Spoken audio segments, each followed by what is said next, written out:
Stamp সাইজের এই বক্সে 2 কপি ফর্ম লাগবে। দুটো করে তাহলে আবার এটাই ভালো হয়েছে। দুটো করে ফিল আপ করতে হবে। মশার দুটো রাখো কান। ফর্মটাকে যদি আমি দুভাগে ভাগ করি, এখানে উপরে একটা পোর্শন আছে, নিচে একটা পোর্শন আছে। প্রথমে ওপরের পোর্শনটা বলে নিই। ওপরের পোর্শনটা সবার কমন, সবাইকে ফিল আপ করতে হবে। কি আছে? জন্ম তারিখ, আধার নম্বর, বর্তমানে যে আধার নম্বর আছে, মোবাইল নম্বর, প্রত্যেক, এখানে যেমন ওর নাম মিতালি, মিতালির বাবার নাম, পিতার নাম আছে, যেই হোক না কেন, তার বিয়ে হয়ে যাক, তার বয়স হয়ে যাক, তার পিতার নামই এখানে লিখবে। তারপরে পিতার এপিক নম্বর, পিতার এপিক নম্বর 2025-এর যদি থেকে থাকে সেটা লিখবে, যার নেই সে লিখবে না। তারপর মায়ের নাম, মায়ের এপিক নাম্বার মানে ভোটার কার্ডের নাম্বার, থাকলে লিখবে, না থাকলে লিখবে না। এরপরে স্বামী বা স্ত্রী যদি থেকে থাকে তার নাম আর তার ভোটার আইডি কার্ডের নাম্বার। হয়ে গেল 2025-এর অংশটা। এবার যে নিজের পোর্শনটা রয়েছে, এটা হচ্ছে গিয়ে যাদের 2002-এর ভোটার রোলের নাম আছে তারা এই দিকটা ফিল আপ করবে। আর যাদের 2002-এর রোলের নাম নেই, যেমন যাদের বয়স একটু কম, তাদের এখানে থাকবে না। 2002-এর রোলে তাদের নাম নেই, তাদের মা অথবা বাবার নাম আছে, বা ঠাকুর দাদা ঠাকুরমার নাম আছে, তারা এদিকটা ফিল আপ করবে। যেমন এখানে আমি কথা বলি, মিতালি বোস, এর মনে হচ্ছে বয়স বেশি হয়নি, ওর এদিকটা ফিল আপ করতে হবে। তো এদিকেও কি ফিল আপ করবে? ওর বাবা কিংবা মা কারোর একটা নাম 2002-এর রোলে আছে, সেই 2002-এর রোলে যেখানে ওর বাবা কিংবা মায়ের নাম আছে সেইটা জেরক্স লাগবে।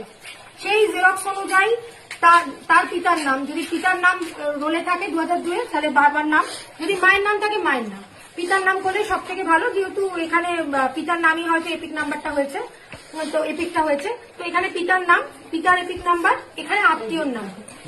আত্মীয়র নাম বলতে বলছে যে বাবার যে আত্মীয় আছে, বাবার যখন ভোটার লিস্টে যখন কাগজটা বার করবো, 2002-এর রোলটা কারোর কাছে আছে?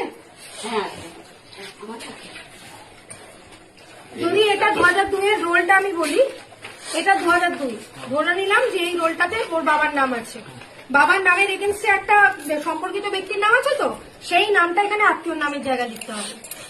তার সঙ্গে যে সম্পর্ক এখানে লেখা আছে, তার স্বামী হলে স্বামী, পিতা হলে পিতা, বা মা হলে মা, সেটা এখানে সম্পর্কের জায়গায় লিখতে হবে।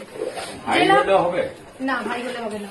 বাবা, মা, ঠাকুরদা, ঠাকুরমা, জেলার নাম, রাজ্যের নাম, তাদের মৃত হলেও সমস্যা নেই, 2002-এ তো তাদের নাম ছিল, তাদের নামটা 2002 অনুযায়ী আমি লিখছি, তো আমি তো বর্তমানে লিখছি না, এই পোর্শনটা এখনকার নয়, এটা 2002-এর পোর্শন। এবার বিধানসভা ক্ষেত্রের নাম, তখনও জগদ্দল বিধানসভা ছিল, জগদ্দল বিধানসভায় লিখবে। বিধানসভা ক্ষেত্রের নাম তখন ছিল 131, সেটা লিখতে হবে। দেখো, প্রত্যেকে যখন এই কনটেক্সটটা বার করবে, জেরক্সটা বার করবে, তখন দেখবে ওপরে বিধানসভার নাম, অংশ নাম, সন্দেহ আছে, সেইটাই এখানে ফিল আপ হবে। এই যে বিধানসভা ক্ষেত্রের নাম নেই, তাই তো? হ্যাঁ, এটা তাদের নাম নেই, তার বাবার বা মায়েরটা ফিল আপ হবে।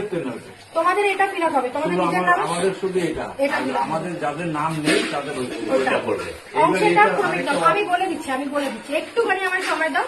এখানে ক্রমিক নাম, আর এদিকটা হচ্ছে যাদের নাম অলরেডি আছে, তারা তার নিজের নামটাই লিখবে। তারপর এপিক নাম্বার, 2002-এর এপিক নাম্বারটা লিখবে। 2002-এ দেখবেন তার নামের এগেন্সে একটা পুরোনো এপিক নাম্বার বা কারো নতুন হতে পারে, এখানে দেওয়া আছে, এই যে এই নাম্বারটা, তার নামের এগেন্সে যেটা লেখা আছে, তার আত্মীয়র এগেন্সে যে নামটা লেখা আছে সেটা লিখবে, সম্পর্ক লিখবে, জেলা, রাজ্যের নাম, বিধানসভা ক্ষেত্রের নাম, 2002-এর বিধানসভা ক্ষেত্রের অংশ, এখানে যে অংশ 11, আর ক্রমিক নাম্বার। ধরে নিলাম যে তার নাম এই 62-তে ছিল, কমলের সাথে ধরে নিলাম, তাহলে তার এই ক্রমিক নাম্বার হবে